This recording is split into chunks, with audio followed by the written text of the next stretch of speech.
धनु राशि वाले बंधुओं, स्वागत है आप सभी का। अभिनंदन है, बहुत बहुत आभार है। धनु राशि भिंड यूट्यूब चैनल में धनु राशि वालों बेहद महत्वपूर्ण कार्यक्रम है, ध्यान से सुनिए, क्योंकि आज का यह जो कार्यक्रम है यह आपके भाग्य को 100% बदलने वाला है। पत्थर की लकीर है हमारी ये बात। यदि आपने इस कार्यक्रम को पूरा देख लिया तो जो हम कह रहे हैं वो सब कुछ आपके जीवन में सिद्ध होने वाला है। जी हाँ बंधु, ऐसा हम क्यों कह रहे हैं? देखो, पितृपक्ष का समय आने वाला है। 7 सितंबर से पितृपक्ष प्रारंभ हो रहे हैं, लेकिन ये कोई साधारण दिन या समय काल नहीं है। इसी दिन रात्रि के समय चंद्र ग्रहण का भी समय है। देखिए, कोई भी ग्रहण होता है या किसी भी प्रकार की ऐसी स्थिति बनती है, तब कुछ विशेष नियम होते हैं, कुछ विशेष गुप्त विद्याएं होती हैं। जो लोग इन्हें जानते हैं वो इस समय और काल का बहुत ही अधिक लाभ उठा लेते हैं। जी हाँ बंधुओं, चंद्र ग्रहण के समय आप समझिए, जो ग्रहण है वो क्या है? वो चंद्रमा की पीड़ा है। और चंद्रमा की पीड़ा के समय यदि आप कुछ ऐसे गुप्त उपाय नुस्खे अपना लें जो कि चंद्रमा को बलि करते हैं, उस समय और काल पर आप वो क्रियाएं करें तो उससे चंद्रमा आपसे प्रसन्न होता है। और याद रखना कि जब चंद्रमा प्रसन्न होता है तो आपकी जीत हर हाल में निश्चित है। बिल्कुल साक्षात्कार होगा आपकी जीत से आपका। क्यों? क्योंकि चंद्रमा आपका मन है, और मन के हारे हार, मन के जीते जीत। जब मन ही आपका जीत आपको दिलाएगा तो फिर आप क्यों नहीं जीतेंगे? मन से ही तो जीत मिलती है, मन से ही हार मिलती है। तो कहने का मतलब यह है कि ये कार्यक्रम जो है ना, ये एक पूरा का पूरा पैकेज है, एक बंडल है। कई बातें इसमें हम आपको बताएंगे, जैसे कि चंद्र ग्रहण के समय आप क्या करें, क्या ना करें। जी हाँ, दोनों ही बातें जानना बेहद अनिवार्य है। फिर पितृपक्ष प्रारंभ होने से पहले आप क्या करें, और पितृपक्ष के समय और काल में पूरे 15 दिनों का ये जो है ना पक्ष होता है। पक्ष का मतलब 15 दिन का भाग, अवस्था। तो जो ये 15 दिन की अवस्था है, इसमें आप क्या करें कि जिससे पितरों की ऊर्जा और शक्ति से आप भयानक से भयानक दुख तकलीफ परेशानियों से मुक्ति प्राप्त कर जाएंगे। श्रीमद् भागवतम कहती है कि हर एक इंसान के सबसे महत्वपूर्ण देवता पितृदेव होते हैं। इसीलिए इन्हें 1 2 3 4 नहीं, पूरे 15 दिनों का समय और काल दिया जाता है। और ये किसको दिया जा रहा है? हमें दिया जा रहा है, ताकि हम अपनी गलतियों का पश्चाताप कर सकें, अपनी गलतियों के लिए पितरों से क्षमा मांग सकें, और पितरों के आशीर्वाद के आधार पर अपने जीवन में उन्नति ला सकें। याद रखना बंधुओं, जिसके ऊपर पितरों का आशीर्वाद नहीं है, जिसके पित्र अतृप्त हैं, असंतुष्ट हैं, खुश नहीं हैं, तो समझिए कि उस पर दुनिया की कोई भी दिव्य शक्ति, अच्छे से अच्छा समय, ग्रह योग उसको जीवन में खुशी नहीं दे सकता, क्योंकि उसके जीवन की सबसे बड़ी बाधा ही उसका पितृ दोष बन जाएगा। जितने भी दोष होते हैं ना, उनमें सबसे भयानक दोष पितृ दोष ही है, क्योंकि ये एक ऐसा दोष है जो पीढ़ियों तक जाता है। 10-10 पीढ़ियों तक ये दोष पीड़ा दे सकता है, और इसकी पीड़ा पल प्रतिपल बढ़ती चली जाती है। कहने का मतलब ये है कि ये एक गोल्डन टाइम है आपके जीवन का जो आ रहा है, और ये जो कार्यक्रम आपको मिला है ये बिल्कुल सटीक समय और काल पर आपको मिल रहा है। महामाई की कृपा और उनकी अनुभूतियों के आधार पर हमने बिल्कुल सही समय पर सही योजनाबद्ध तरीके से आपको स्टेप बाय स्टेप चीजें बताई हैं। आपको क्या करना है? आपको करना है इस कार्यक्रम को पूरा देखना है अंत तक, ठीक है? फिर इस कार्यक्रम में जो बातें हम बता रहे हैं, याद रखना ये कोई साधारण बातें नहीं है, ये बेहद महत्वपूर्ण बातें हैं। इन बातों को स्टेप बाय स्टेप समझना है, फिर फॉलो करना है। कुछ जरूरी लगे तो उन चीजों को नोट भी कर लेना है, स्क्रीनशॉट ले लेना है, क्योंकि बहुत सारी अच्छी बातें बताने जा रहे हैं। इन सब बातों को फिर जीवन में उतारिए, और फिर देखिए कैसे चुटकियों में सारी समस्याओं का समाधान होगा स्वतः ही। याद रखना बंधुओं कि मानव के हाथों में कुछ खास है नहीं।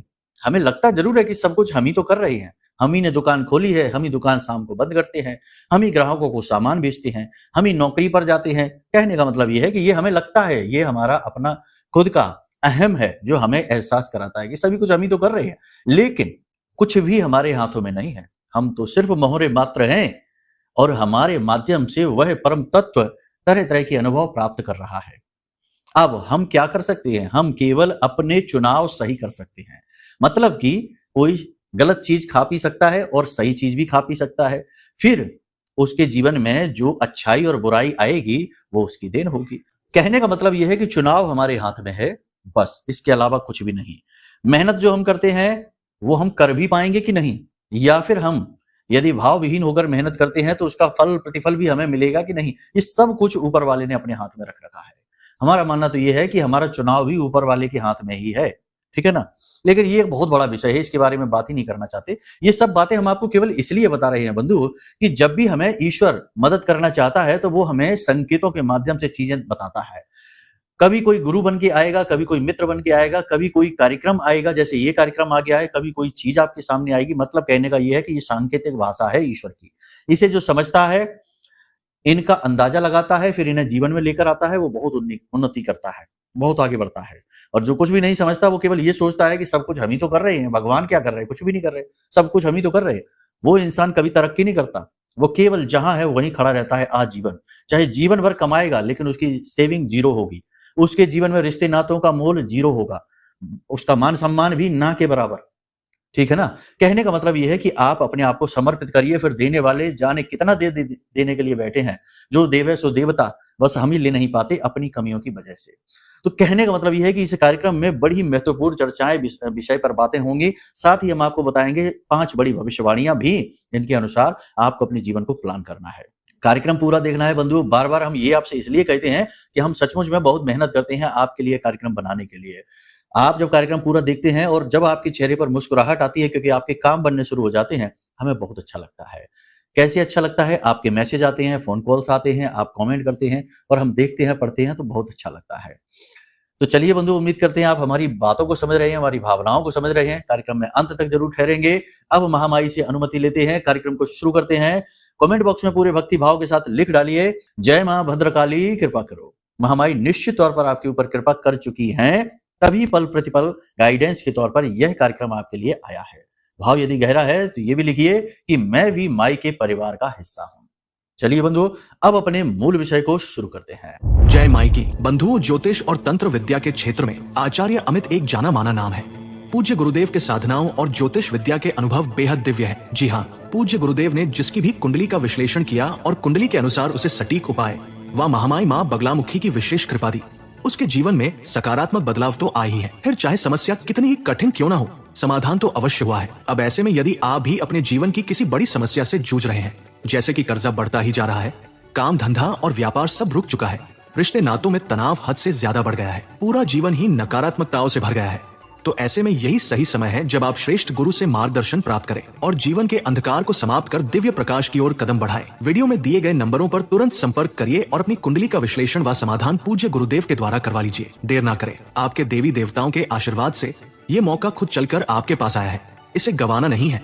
अभी फोन करें और गुरुदेव से मार्गदर्शन प्राप्त करें। महामाई आपका कल्याण करें। धन्यवाद। तो सबसे पहले बात करते हैं बंधुओं आपकी अपनी, यानी कि आप अपने कार्यों को आगे टालने की कोशिश करेंगे। थोड़ा आलस, थोड़ा थकान, थोड़ा नकारात्मकता आपके मन में घर बनाएगी। निगेटिविटी से मुक्ति जरूर आपको प्राप्त करनी चाहिए। अपने मन को जितना हो सके उतना पॉजिटिव रखना है, कार्यों को आगे नहीं टालना है, कार्यों को स्थगित करना, उन्हें टालना आपके लिए भारी पड़ सकता है। जो भी योजना बनाई है उस पर सही समय से सही गति के साथ कार्य करना प्रारंभ करना होगा। परिवार का वातावरण भी थोड़ा सा भारी रहेगा, मतलब कि आपके अनुकूल नहीं होगा। आप जैसा लोगों से उम्मीद करेंगे, परिवार का कोई भी सदस्य हो, वैसी आपकी मदद नहीं हो पाएगी। वैचारिक मतभेद और बोलचाल में आपसी तनाव थोड़ा बहुत हो सकता है। आपके विचार स्पष्ट ना होने के कारण आपकी बात लोग ठीक से समझ नहीं पाएंगे। कहने का मतलब यह है कि आपको लोग समझ नहीं पाएंगे, आप कुछ कहेंगे, लोग कुछ का कुछ मतलब निकालेंगे। दाम्पत्य संबंधों में केवल एक कंडीशन पर अच्छा रहेगा, यानी कि प्रेम संबंध बना रहेगा, अच्छा मीठा रहेगा, वो तभी होगा जब आप अपनी वाणी पर नियंत्रण रखेंगे, जो कि बहुत मुश्किल होगा आपके लिए। आप अपनी वाणी पर नियंत्रण नहीं रखेंगे और आपके दाम्पत्य जीवन में भी तनाव की स्थिति उत्पन्न हो जाएगी। सरकारी कार्यों में आपको सपोर्ट मिलेगा, गवर्नमेंट की तरफ से सपोर्ट मिलेगा, पिता की तरफ से आपको सपोर्ट मिलेगा, गुरुजनों की तरफ से आपको मार्गदर्शन प्राप्त होगा। और कहने का मतलब यह है कि कोई भी विवाद, कोई भी स्थिति, कोई भी नकारात्मक स्थिति जीवन में यदि चल रही थी तो वह पॉजिटिव होनी शुरू हो जाएगी। आपके मन में थोड़ा सा पुरानी गलतियों को लेकर खेद सा रहेगा। मतलब ये कि आप अपनी नई पुरानी बातों में यानी विचारों में अति जो कहते हैं ना ओवर थिंकिंग के ज़ोन में आप चले जाएँगे और ज़रूरत से ज़्यादा सोच विचार करके आप अपना समय खराब करेंगे, साथ ही आपका मन भी खराब होगा। अपनी बातों को लेकर अड़ियल ना बने, लोगों की जो सलाह-मशवरा है, उनकी बातें हैं, उनके लिए भी मन में गुंजाइश रखें, अपनी बात पर ही अड़े ना। अड़ने से ये होगा कि आपके आसपास का वातावरण नेगेटिव बनेगा, लोग आपसे थोड़ा-सा खफा-खफा से रहेंगे, आप थोड़ा इस बात से कन्फ्यूज़ रहेंगे, परेशान रहेंगे, फ़ोकस की कमी आपके अंदर देखी जाएगी अगले 5 से 7 दिनों में, जिसकी वजह से आपको काम में स्थिरता महसूस कम होगी। स्वास्थ्य भी आपका थोड़ा-सा अप डाउन रह सकता है, मतलब कि शरीर में थकान, तनाव, आलस और मन करेगा कि थोड़ा-सा आराम कर लें, थोड़ा-सा रिलैक्स हो जाएँ, 1 आध दिन की छुट्टी-वुट्टी ले लें, जिससे कि थोड़ा-सा जो मन पर बोझ-सा लदा है, भारीपन-सा है, वह दूर हो जाए। इसी के साथ-साथ आपको हम बता दें कि स्वास्थ्य को लेकर थोड़ा-सा आपको ज़्यादा अलर्ट रहने की ज़रूरत है। ये बात भी निश्चित है कि काम लगातार करते रहने की वजह से थकान भी है, शारीरिक और मानसिक थकान भी है, लेकिन फिर भी हम आपको बताएँ कि आपको अपनी सेहत का विशेष ख़्याल रखना होगा, खान-पान पर विशेष ध्यान दें, थोड़ा योग प्राणायाम भी करें और कहने का मतलब ये है कि अपने मन को भी जितना हो सके उतना पॉज़िटिव रखने की कोशिश करें। देखो एक बात आपको हम बता दें कि इस दुनिया में कोई किसी के लिए नहीं आने वाला है। जो कुछ भी है आपसे शुरू है, आप पर ही ख़त्म है। अब ये बात क्या है, इसका क्या मतलब है? इसका मतलब ये होता है कि आप अपने जीवन के कर्ता-धर्ता स्वयं हैं। आप जिन लोगों के लिए सब कुछ कर रहे हैं, जिन लोगों के लिए अपना अच्छा-बुरा भी नहीं देख रहे हैं, वे लोग भी समय आने पर आपकी मदद नहीं कर पाएँगे, चाहकर भी नहीं कर पाएँगे। आपका कुछ ऐसा कह सकते हैं कि आपकी राशि का ये दुष्प्रभाव है या यूँ कह सकते हैं कि ये आपके जीवन की विडंबना है कि जब जिस वक़्त आपको जिनकी ज़रूरत पड़ेगी, वे लोग आपकी मदद के लिए आ ही नहीं पाएँगे। आपको अपनी जंग, अपनी लड़ाई खुद लड़नी पड़ेगी। अब ऐसे में आपका अति भावुक होना बहुत खतरनाक है। अपने बारे में लापरवाही करना अत्यंत खतरनाक है। अपने आप को स्वस्थ रखिए, अपने आप को हेल्दी रखिए, अपने काम पर ध्यान दीजिए। अपने जीवन को सही दशा और दिशा देने की कोशिश करिए और लोगों से ज़्यादा चर्चाएँ अपने जीवन के बारे में, भविष्य की योजनाओं के बारे में ना करिए। जो है आपका है, अपना है, कोई आपका साथ दे ही नहीं सकता।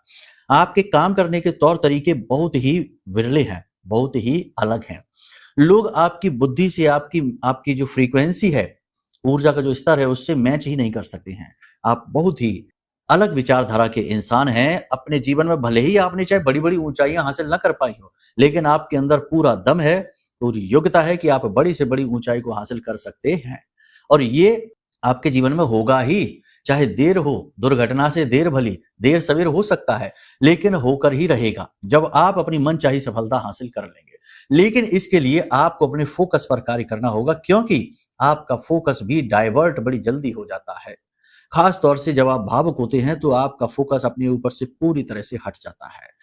ये आपके लिए नेगेटिव हो सकता है। दूसरा कि दूसरों के जीवन को ज़्यादा बेहतर बनाने के चक्कर में आप ज़्यादा परेशान रहते हैं।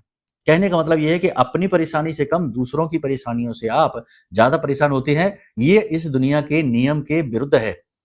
आज के इस कलयुग के नियम के विरुद्ध है। यहाँ लोग दूसरों के सुख से दुखी हो रहे हैं, लेकिन आप सचमुच में दूसरों के दुख से दुखी होते हैं। तो कहने का मतलब ये है कि आप अपने ऊपर थोड़ा-सा नियंत्रण रखिए, थोड़ा-सा आप कठोर बन जाइए, थोड़ा-सा स्वार्थी हो जाइए और कहने का मतलब ये है कि नेगेटिव नहीं है। कठोरता का मतलब ये नहीं है कि आप असभ्य हो जाइए। कठोरता का मतलब ये है कि आप समझिए कि जिसके जीवन में जो कुछ चल रहा है, वो उसके कर्म की यात्रा का प्रतिफल है। उसके अपने भी तो प्रारब्ध है, उसकी भी तो जन्म-जन्मांतर की यात्राएँ हैं।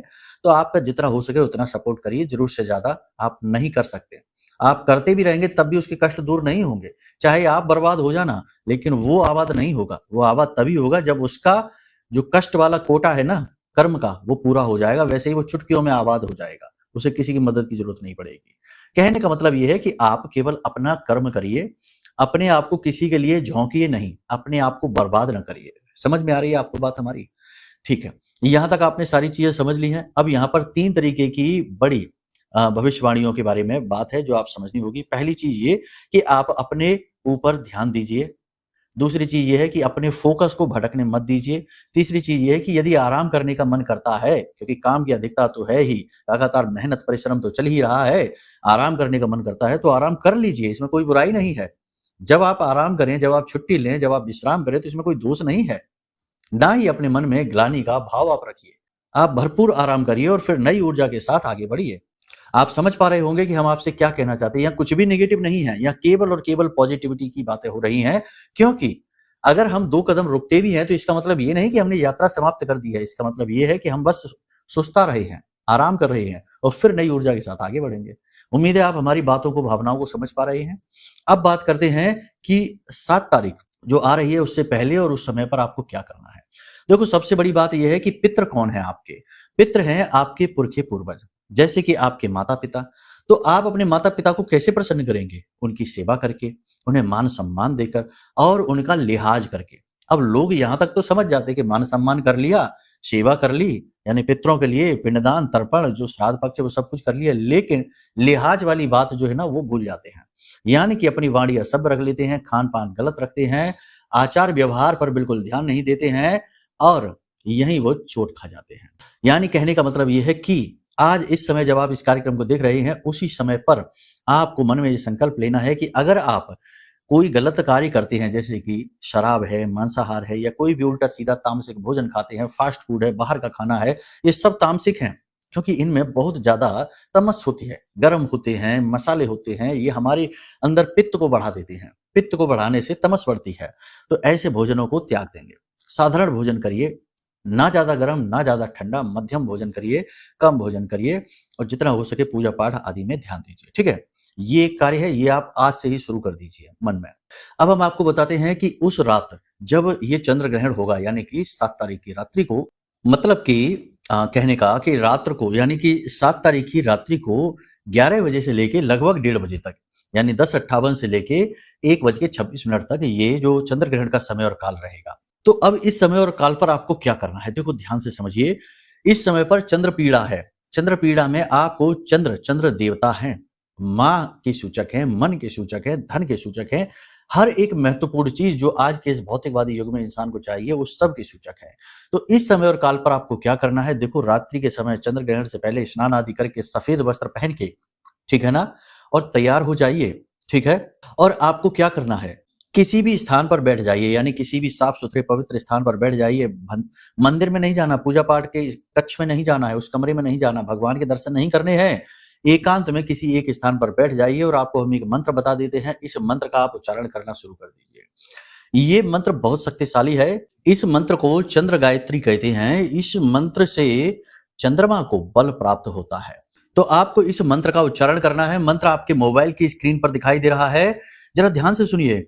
ओम भूर्भुवः स्वः अमृतांगाय विद्महे कलारूपाय धीमहि तन्नो सोमो प्रचोदयात्।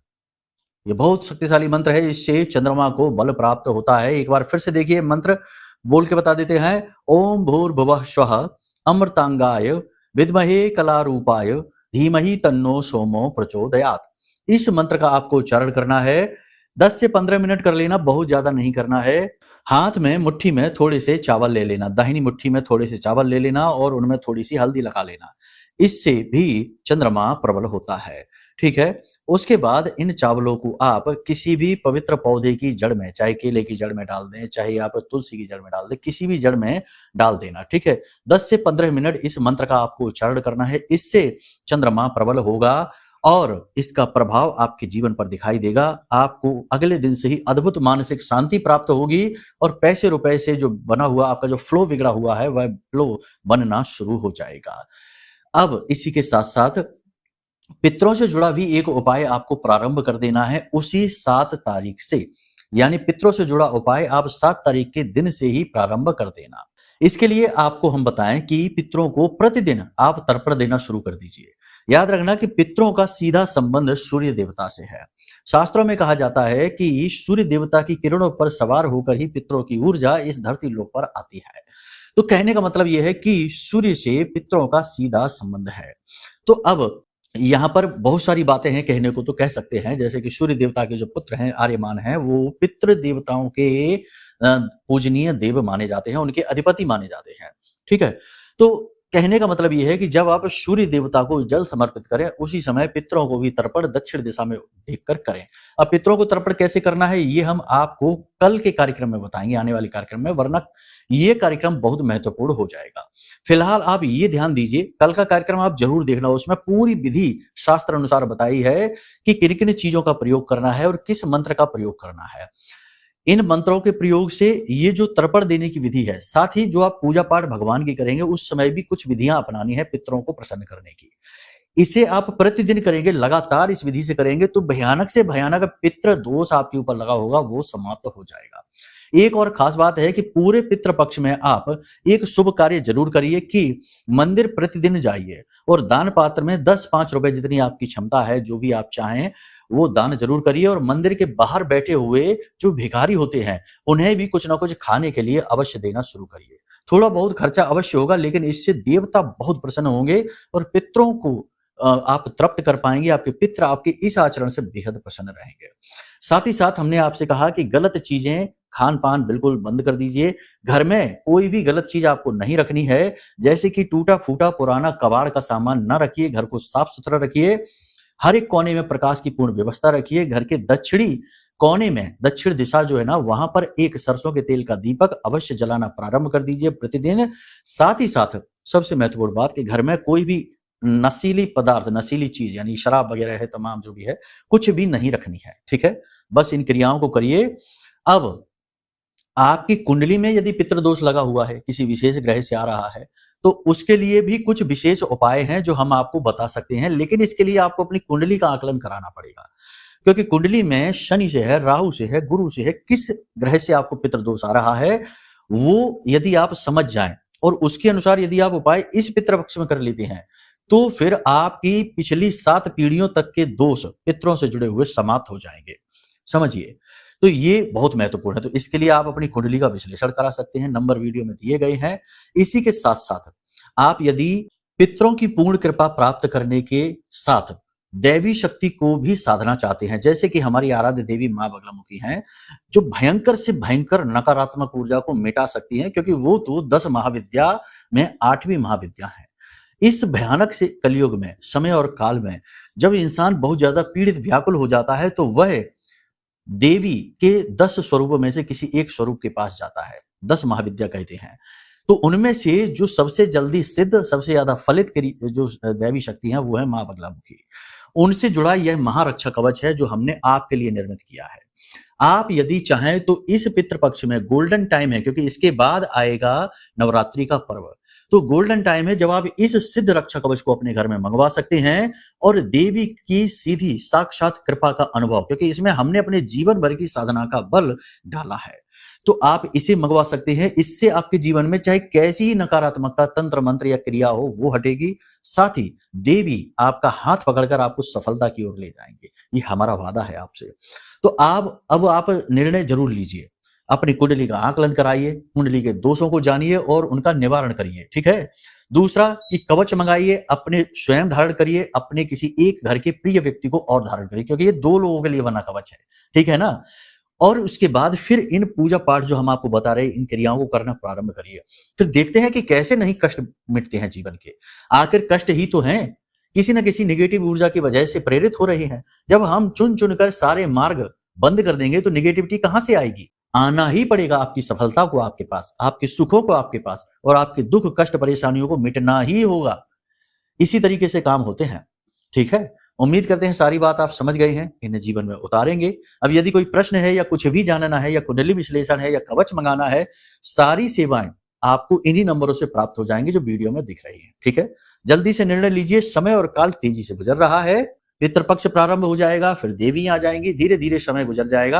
अगर आप सोचते रहेंगे तो बस सोचते ही रह जाएंगे, फिर कुछ भी हाथ नहीं आएगा। ठीक है, चलिए बंधुओं, तो आज के इस कार्यक्रम को यहीं विराम देते हैं। महामाई पर अपनी आस्था और विश्वास बनाकर रखिए। प्रेम से बोलिए जय माई की, जय मां बगलामुखी। हमारे प्रिय और परम पूज्य आचार्य जी ने अपनी साधनाओं के अनुभवों पर आधारित शक्तिशाली उपाय और क्रियाओं के माध्यम से हजारों लोगों के जीवन को पूरी तरह से बदला है।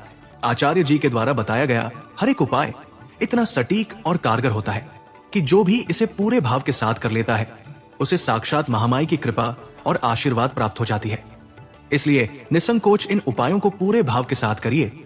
आपका कल्याण होगा। जय माई की।